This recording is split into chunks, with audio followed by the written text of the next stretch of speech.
મહોર લાગી બનાસ બેંકના ચેરમેન વાઇસ ચેરમેનના ચહેરા બદલાયા।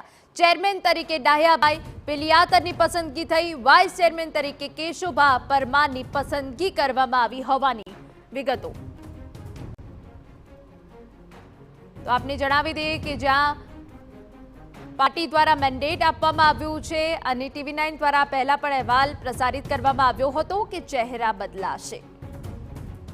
મારી દરખાસ્ત અમારા ચેરમેન માનનીય શવસીભાઈ ચૌધરીએ મૂકી અને એને ટેકો અમારા વાઇસ ચેરમેન માનનીય પીરાજી ઠાકોરે આપ્યો। આમ સર્વાનુમતે સૌએ સાથે મળી અને બનાસકાંઠાના સહકારી ક્ષેત્રના વિકાસ માટે અને બનાસકાંઠાનું તમામ નેતૃત્વ મારા બોર્ડ ઓફ ડિરેક્ટર્સ તમામે જે મને સર્વાનુમતે વરણી કરી, સમગ્ર અમારી ભારતીય જનતા ટીમનો અને અમારા બોર્ડ ઓફ ડિરેક્ટરનો હૃદયપૂર્વક ખૂબ ખૂબ આભાર માનું છું।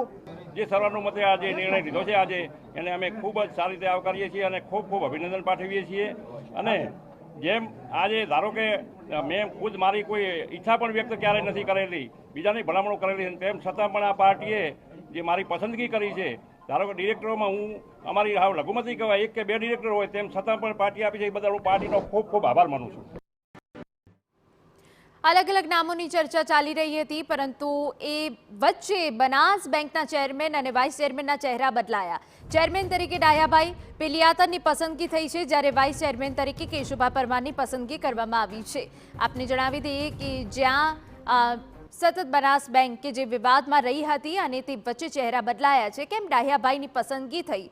તો ભાજપના પાયાના કાર્યકર્તા છે, સહકારી આગેવાન પણ રહી ચૂક્યા છે, તાલુકા ભાજપના પ્રમુખની જવાબદારી નિભાવી ચૂક્યા છે, જિલ્લા ભાજપના મહામંત્રી તરીકે પણ જવાબદારી નિભાવી ચૂક્યા છે।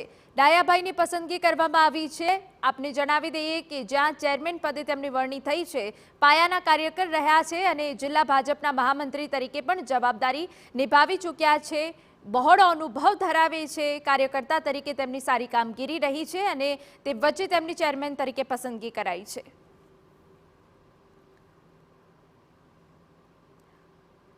તો બનાસ બેંકના ચેરમેન અને વાઇસ ચેરમેનના ચહેરા બદલાયા છે। આખી ઘટના ઉપર હવે વિગતે નજર કરવી છે। અમારા પોલિટિકલ એડિટર કિંજલ મિશ્રા અમારી સાથે જોડાઈ ગયા છે।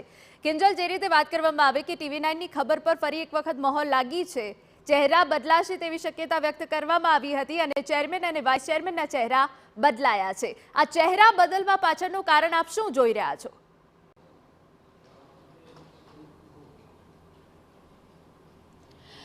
देखो, जे रीते बनासनी बात करवामां आवे तो बनास बैंक होय के बनास डेरी होय, उत्तर गुजरात माटे ए जीवादोरी समान होय छे। सहकारनी अंदर हमेशा एक जे रीते सहकारનું ઇન્ફ્લુઅન્સ જે મેઇન સ્ટ્રીમ રાજકારણ છે તેની અંદર સરકારની અંદર રહેતું હોય છે, ધારાસભા અને વિધાનસભા અને લોકસભાની ચૂંટણીમાં રહેતું હોય છે, તો તે જ પ્રકારે આ જે ચૂંટણી છે એ ચૂંટણીના પરિણામો પણ ક્યાંક ને ક્યાંક એ સહકાર ઉપર અસર કરતા હોય છે। આજે બેંકની જે ટર્મ છે તે પૂર્ણ થઈ ચૂકી હતી અને ઘણા સમયથી ચૂંટણી હતી એ ડ્યુ ચાલી રહી હતી। ડ્યુ ચૂંટણીની વચ્ચે આજે જે રીતે બંને ચહેરાઓ TV9 દ્વારા જ કહેવામાં આવ્યું હતું કે આ બંને ચહેરા છે તે બદલાઈ શકે છે અને બંને ચહેરાઓ બદલાયા। જો સમીકરણની વાત કરવામાં આવે તો બંને નેતાઓની જો વાત કરવામાં આવે તો એ જેમને ચેરમેન બનાવવામાં આવ્યા છે તે પાયાના કાર્યકર્તા હોવાનો એક સ્ટ્રોંગ મેસેજ છે તે આપવાનો પ્રયાસ ભાજપે કર્યો છે। તે ભૂતકાળની અંદર સહકારી આગેવાન પણ રહી ચૂક્યા છે અને તેની સાથે જ વાવ વિધાનસભાની જે ચૂંટણી છે તેમાં એમની એક અહેમ ભૂમિકા રહી હતી। તો એ જ રીતે જેમને વાઇસ ચેરમેન બનાવવામાં આવ્યા છે તે ક્ષત્રિય સમાજનો એક મોટો ચહેરો છે, પાયાના કાર્યકર્તા, પાર્ટી લાઇન ઉપર ચાલવાવાળા કાર્યકર્તા છે અને તેની સાથે જે ભૂતકાળમાં તાલુકા સંઘમાં તેમજ જિલ્લા સંઘમાં જવાબદારી નિભાવી ચૂક્યા છે। તેની સાથે જ વાત કરવામાં આવે તો લોકસભાની ચૂંટણી હતી ત્યારે ગુજરાતમાં ક્ષત્રિય આંદોલન હતું। એ ક્ષત્રિય આંદોલનની વચ્ચે બનાસકાંઠાની અંદર ક્ષત્રિયોને ભાજપ તરફી કરવામાં એક અહેમ રોલ રહ્યો હતો।